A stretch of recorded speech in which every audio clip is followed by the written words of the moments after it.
Doctor Sheikh से request करूंगा कि कृपया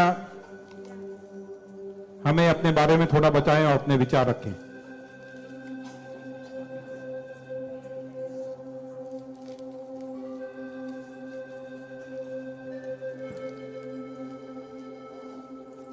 सबसे पहले तो मैं अल्लाह रब्बुल इज़्ज़त की बहुत ज़्यादा शुक्रगुजार हूँ कि उसने मुझे इतनी इज़्ज़त दी और इस मकाम तक पहुँचाया कि मैं अपनी लाइफ के जो फैक्ट्स हैं, जो जर्नी में आपके साथ शेयर कर सकूं। मैं बहुत ज़्यादा शुक्रगुजार हूँ भारत विकास परिषद की प्रेसिडेंट सुनील शाह की, और उससे ज़्यादा शुक्रगुजार हूँ यहाँ पे हमारे प्यारे डॉक्टर अनिल मुरारका सर की, जिनके सपोर्ट की वजह से हम बहुत सारी जगह पे जाते हैं और लोगों को मोटिवेट करते हैं। और जितना डॉक्टर अनिल मुरारका सर एक डिसेबिलिटी को लेकर जितना कंसर्न है, उतना मैंने किसी को नहीं देखा। तो I really thankful for him for that.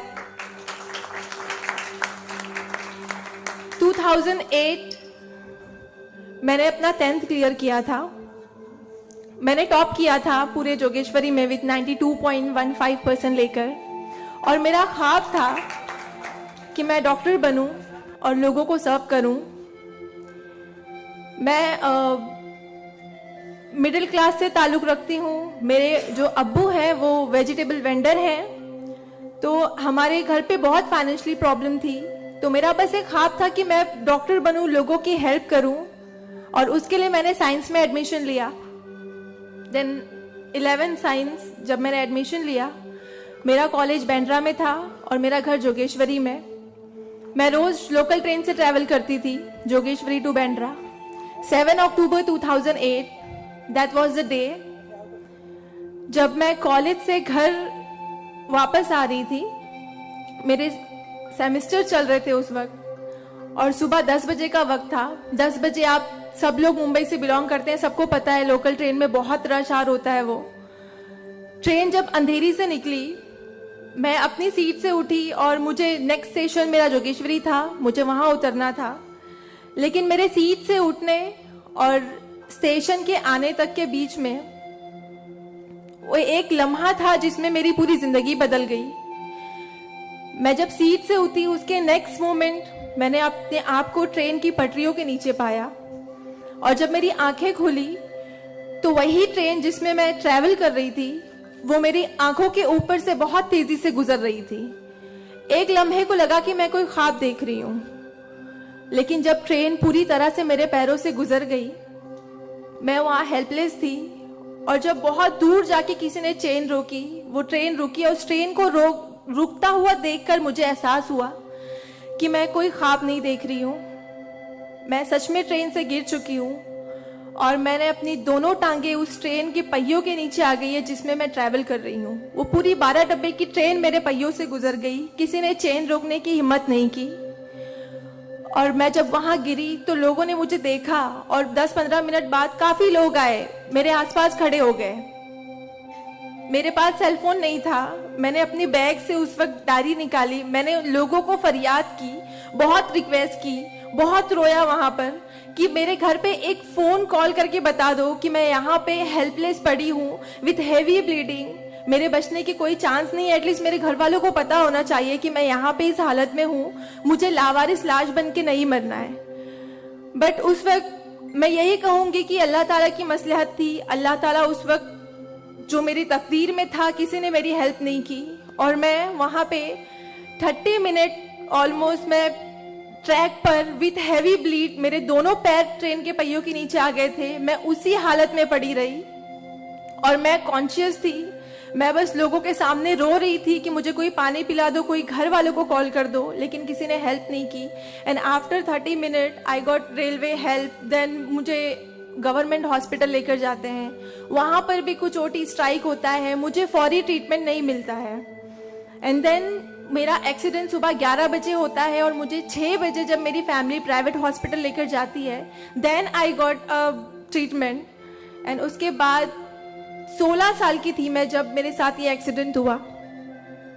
आप समझ सकते हैं 16 साल की उम्र में 1 मिनट में मेरे 2 पैर कट गए थे, मैं डिसेबल हो गई थी, मैं हेल्पलेस हो गई थी, मैं खुद से उठ नहीं पा रही थी, ना बैठ पा रही थी, ना एक तरफ से दूसरी जगह मूव हो पा रही थी। मैं मेंटली डिसेबल हो गई थी, फिजिकली डिसेबल हो गई थी और फाइनेंशियली कंडीशन भी काफी वीक थी। वो सारी चीजें मेरे दिमाग में चल रही थी और जब लोग मुझे देखने आते थे तो कुछ लोग हमदर्दी में नेगेटिव कमेंट्स भी करते थे कि 16 साल की बच्ची है, 2 पैर खो दिए हैं, सारी जिंदगी माँ बाप के ऊपर बोझ रहेगी, ये जिंदा क्यों है, इससे अच्छा ये मर जाती। ये सारी बातें लोग आके जब मेरे सामने करते तो मेरे जहन में वो सारी बातें चलती कि सीरियसली मुझे अल्लाह ने जिंदा क्यों रखा, जब मुझसे दोनों पैर ही लेने थे 16 साल की उम्र में, मैं खुद से मूव नहीं कर सकती हूँ। मेरी मम्मी को इतना सब कुछ झेलना पड़ रहा है। जिस उम्र में मुझे अम्मी की हेल्प करनी चाहिए उस उम्र में वापस से मम्मी मुझे गोद में उठाकर लेकर जा रही है, वापस से मेरी खिदमतें कर रही हैं। तो मेरी जिंदगी का मकसद क्या है? मुझे दोबारा जिंदगी क्यों दी अल्लाह ने? मैं बहुत शिकायतें करती थी अल्लाह से, मैं बहुत रोती थी, लेकिन उस मुश्किल वक्त में मेरे कॉलेज, मेरे स्कूल टीचर्स और बहुत से ऐसे नेक बंदे भी थे जिन्होंने मुझे हौसला दिया। उनमें सबसे पहले मेरी फैमिली आती है, मेरी बड़ी सिस्टर की फैमिली आती है। मेरी मम्मी ने मुझे एक जुमला कहा जो जिंदगी भर और मैं हर फंक्शन में बोलती हूँ, वो कि बेटा तुम रो मत, तुम्हारे साथ आज जो ये हादसा हुआ है, अल्लाह ने तुमसे सिर्फ 2 पैर लिए हैं, तुम्हारे पास तुम्हारा दिमाग है, तुम इतनी फास्ट ट्रेन से गिरी हो, तुम्हारे सर पे चोट लग सकती थी, तुम्हारी जान जा सकती थी, लेकिन अल्लाह ने सिर्फ तुमसे 2 मामूली पैर लिए हैं। क्या पता फ्यूचर में तुम्हारे लिए बहुत कुछ रखा हो।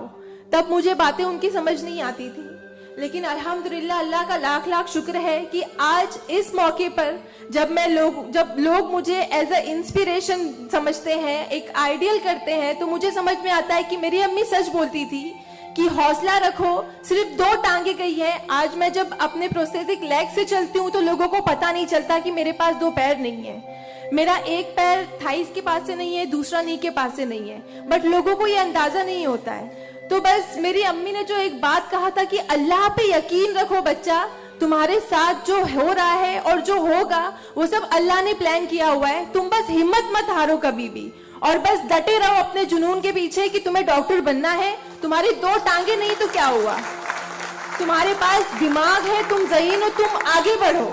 और क्या पता तुम आगे लोगों को आइडियलाइज कर, लोग तुम्हें आइडियलाइज करें इस चीज को लेके। मेरे डॉक्टर संजय कंधारिया, ऑर्थोपेडिक सर्जन, उन्होंने सबसे ज्यादा सपोर्ट किया इस बात को लेकर कि तू डॉक्टर बन। मैंने अपनी जीने की उम्मीद छोड़ दी थी, डॉक्टर बनने की उम्मीद छोड़ दी थी, लेकिन जब उन्होंने मुझे बताया कि तुम डॉक्टर बन सकती हो, तुम बनो, देन मैंने प्रिपरेशन स्टार्ट की। सीईटी कॉमन एंट्रेंस टेस्ट होता है to getting admission in medical college, मैंने वो क्रैक किया। I got 3rd rank all over Maharashtra in PH quota. And after that मुझे बहुत खुशी हुई कि मैंने 3rd रैंक क्लियर किया है। Now I got admission, I will get admission in MBBS.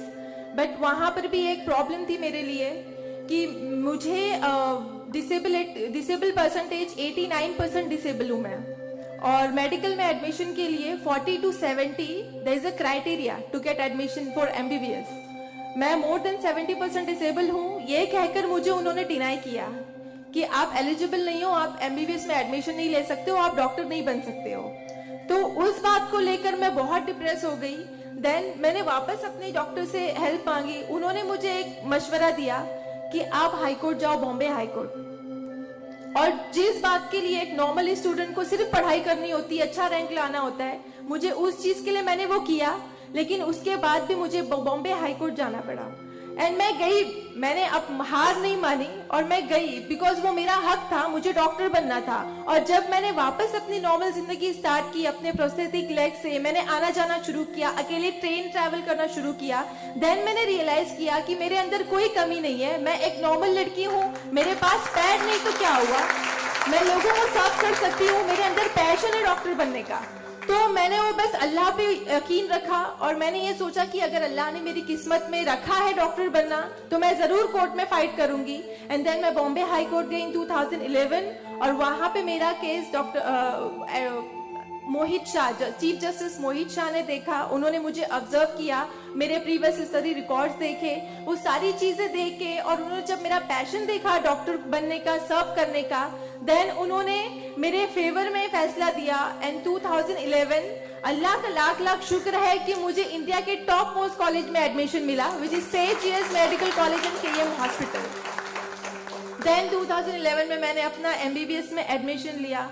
वो जर्नी बहुत आसान नहीं थी मेरे लिए, क्योंकि मेरे पास 2 पैर नहीं है। और जब मेरी काउंसलिंग चल रही थी एडमिशन को लेकर, तो काफी जो डॉक्टर्स का पैनल था उन्होंने मुझे बहुत कुछ हकीकत बताई थी कि आपके लिए डॉक्टर फील्ड आसान नहीं है, इसमें पढ़ाई करना 5.5 साल, आपको एक ओपीडी से दूसरी ओपीडी जाना होगा। और तब मैं 2 क्रचेस यूज करती थी मेरे लिए, तो आपके लिए बिल्कुल भी आसान नहीं है। आप हार जाओगे, 1 साल पढ़ोगे, दूसरे साल आप डिनाई कर दोगे, एडमिशन नहीं लोगे, आप गिव अप कर लोगे। लेकिन बस मैंने दिल में ठान लिया था कि मुझे इन्हें गलत साबित करना है और मुझे लोगों को प्रूव करके दिखाना है कि एक लड़की जो 89% डिसेबल है, जिसे लोग ये कहकर सुनाते थे कि सारी जिंदगी माँ बाप के ऊपर बोझ पर बनी रहेगी, उन्हें प्रूव करना है कि मैं डॉक्टर बन के लोगों को सर्व कर सकती हूँ। और जो मेरे दूसरे डिसेबल भाई बहन हैं, उन्हें भी शो करना है कि after disability, after accident, post accident जो लाइफ होती है वो आप नॉर्मल गुजार सकते हो अपने हौसले की बनिस्बत। तो मैं बस 5.5 साल मैंने बहुत कोशिश की, बहुत दर्द सहे, लेकिन मैंने अल्हम्दुलिल्लाह 2016 में फर्स्ट क्लास से मैंने अपना एमबीबीएस क्लियर किया। और इस बात को देखते हुए मुझे बहुत खुशी होती है, इस बात को बहुत प्राउड मोमेंट था मेरे लिए कि इन 2016 ऑन वुमेन्स डे 8 मार्च मुझे बॉम्बे हाई कोर्ट में फेलिसिटेट किया गया, जो एक हिस्टोरिक मोमेंट था वहां पर कि आउटसाइड से किसी को उन्होंने फेलिसिटेट किया। देन उसके बाद मुझे काफी कॉल्स आए एज अ मोटिवेशनल स्पीकर, मुझे काफी अवार्ड्स मिले। और तब मैंने सोचा कि मेरी जर्नी सिर्फ एमबीबीएस तक नहीं, मुझे लोगों को और प्रूव करना है कि 89% डिसेबल होके अगर मैं एमबीबीएस कर सकती हूँ तो मुझे मेडिकल फील्ड की हायर डिग्री अचीव करनी है, which is MD, medicine in doctor in medicine. Then मैंने उसके लिए भी कॉमन एंट्रेंस टेस्ट दिया and again I got third rank in all over Maharashtra. और यहाँ पर भी देन अगेन उन्होंने प्रॉब्लम क्रिएट की मेरे लिए। After completing my MBBS with flying colours, उन्होंने वापस मेरा मेडिकल एडमिशन डिनाई किया कि आप नहीं कर सकते हो because you are 89% disable. Then मुझे एक बहुत हम्बल इंसान मिले, member of parliament Kirit Somaiya sir. उन्होंने फौरन से मेरी एप्लीकेशन सेंट्रल हेल्थ मिनिस्टर के पास लेकर गए और वहां से विद इन 2 डेज ये जो क्राइटेरिया है 40 to 70% डिसेबिलिटी का मेडिकल में एडमिशन के लिए, this is a 20 years old clause, और विद इन 2 डेज ये क्लॉज चेंज करवाया उन्होंने बिकॉज ऑफ माई एप्लीकेशन। वो क्लॉज चेंज होके बस ये है कि मिनिमम 40% क्राइटेरिया है और मोर देन 70% जो भी डिसेबल हैगा they will get admission in medical field. तो मेरी जो जर्नी थी यहाँ तक की, और उसके बाद मैंने रिसेंटली 2019 में मैंने एमडी में एडमिशन लिया और with same college Saint GS medical college and KM hospital, और मैं अभी रिसेंटली फर्स्ट ईयर रेसिडेंट हूँ एमडी पैथोलॉजी में। मेरी जो यहाँ तक की जर्नी है मैंने बहुत अच्छे से तो नहीं बताया आपको, लेकिन बहुत सारी बातें मिस है इसमें बिकॉज मेरे पास टाइम नहीं है, आप लोगों को भी लेट हो रहा है। लेकिन ये सारी जो मेरी जर्नी है ये सब बताने का मकसद यही है आप लोगों को कि जिंदगी में देखो चाहे कुछ भी प्रॉब्लम आए, बिकॉज मेरी लाइफ में मुझे लगता है कि सारी प्रॉब्लम्स थी, फाइनेंशियल प्रॉब्लम्स थी, फिजिकल प्रॉब्लम थी, मेंटल प्रॉब्लम थी, सारे ऑड्स थे मेरी लाइफ में। लेकिन मैंने बस 2 चीजें ध्यान में रखी। एक तो मेरी अम्मी की बात कि अल्लाह पर यकीन रखो, अल्लाह अपने बंदों से 70 माओं से ज्यादा प्यार करता है। एक माँ हमारी छोटे से दर्द को बर्दाश्त नहीं कर सकती, वो तो 70 माओं से ज्यादा प्यार करता है, तो हमें दर्द में कैसे रख सकता है वो? तो उसने जरूर कुछ अच्छा रखा है हमारे लिए। अगर छोटी सी प्रॉब्लम आई जिंदगी में तो उससे हार नहीं मानो, उससे लड़ना सीखो, हमेशा अपना हौसला जिंदा रखो, बिकॉज आपके पास अगर हौसला है तो आपकी लिए जिंदगी जीने की उमंग रहेगी, बिकॉज बगैर हौसले के कोई जिंदगी नहीं जी सकता। तो आप लोग प्लीज, अगर छोटी से छोटी प्रॉब्लम भी आए, कोई भी परेशानी आए, आप लोग लड़ना सीखिए और जिंदगी जीना सीखिए। बिकॉज मेरे एक्सीडेंट के बाद मुझे लगा मैं इतनी सारी कोशिशें नहीं करती तो मैं आज यहाँ पर खड़ी होके एज अ डॉक्टर आप लोगों से इंटरेक्ट नहीं हो रही होती। तो बस कभी भी हार मत मानिए। और ये एक शेर है आप सबके लिए, हौसले की तुर्कश में कोशिश का वो तीर जिंदा रख। तरकश मतलब जिसमें तीर रखते हैं। हौसले की तरकश में कोशिश का वो तीर जिंदा रख।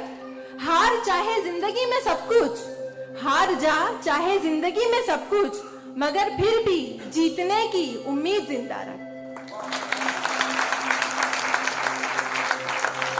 Thank you so much, thank you all of you, मुझे इतने अच्छे से सुनने के लिए।